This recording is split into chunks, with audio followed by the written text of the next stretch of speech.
Hi, this is Judy, Starr doing first grade homework week of October 25th. Let's get started. I have a lot to cover. First character is kan, which means to watch or to see, and it's the active kind of watching or seeing.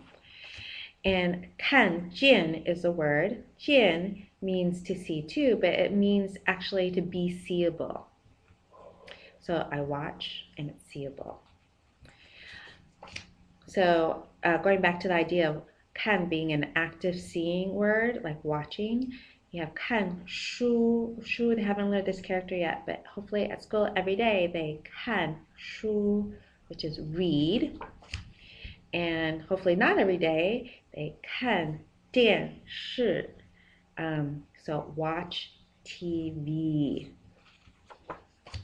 Kan can also use the e construction, which you put kan, e, kan. E means one. Kan means go check it out. Like tell my first grader, kan, make sure your younger brother isn't drowning.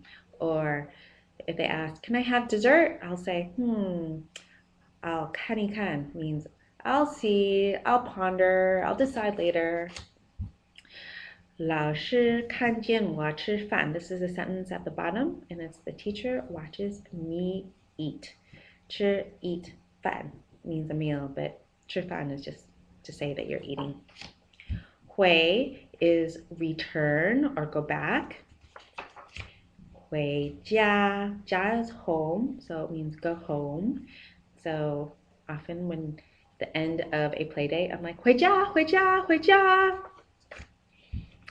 回 can also be paired up with 去. 去 means to go. 回去, go back. Or to come. 回来, come back.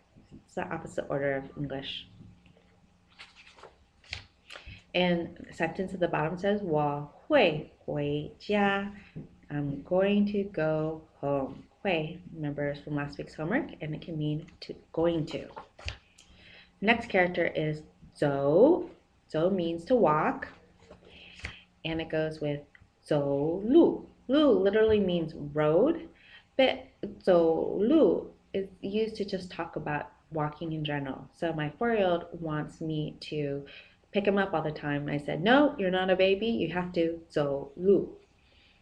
My 6-year-old wants to take the car all the time. I say, no, it's not far. We're going to 走路. We're going to walk. You can also use the e construction with 走. 走一走, which means to take a casual stroll, like after dinner. That's 走一走. The next character is 住. 住 means to reside or to live, as in to reside. So 住家, home, live at home. And this they haven't learned yet, but you will see a lot in form. And it's 住址, and it means address. And if you go to doctor's fill out form, I'll say 住址, that means address. And 住在, 在 means at, so you'll hear this all the time. 我住在美国, so I live in America. 住在. 房 is a structure, like a house. So 房子 usually means a house. So 我房子很小. My house is very small. 花房, flower structure. Greenhouse. I love how Chinese works. And 房间 means a room, as in Emmett, 你的房间很乱. Your room is really messy. So use that a lot too. So going back to the action result, 看见, the vocabulary word earlier.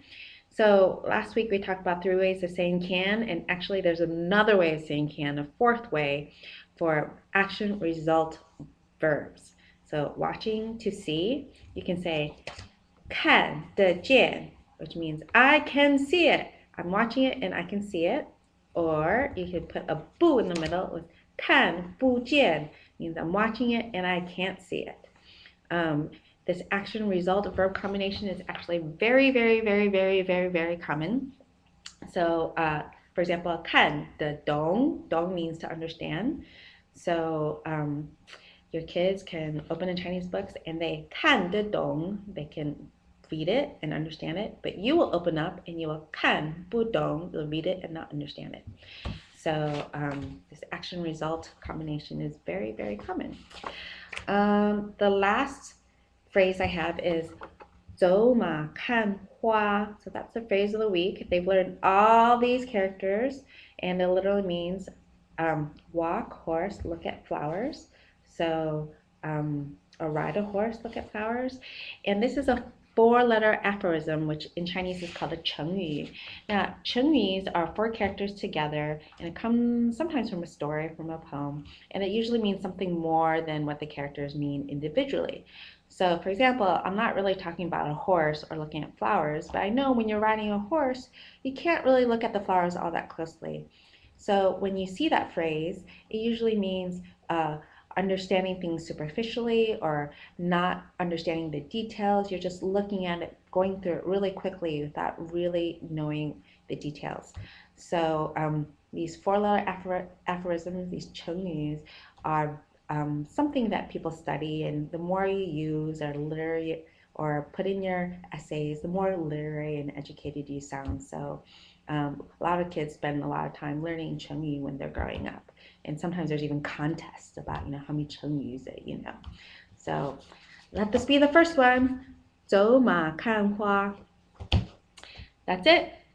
See you next week.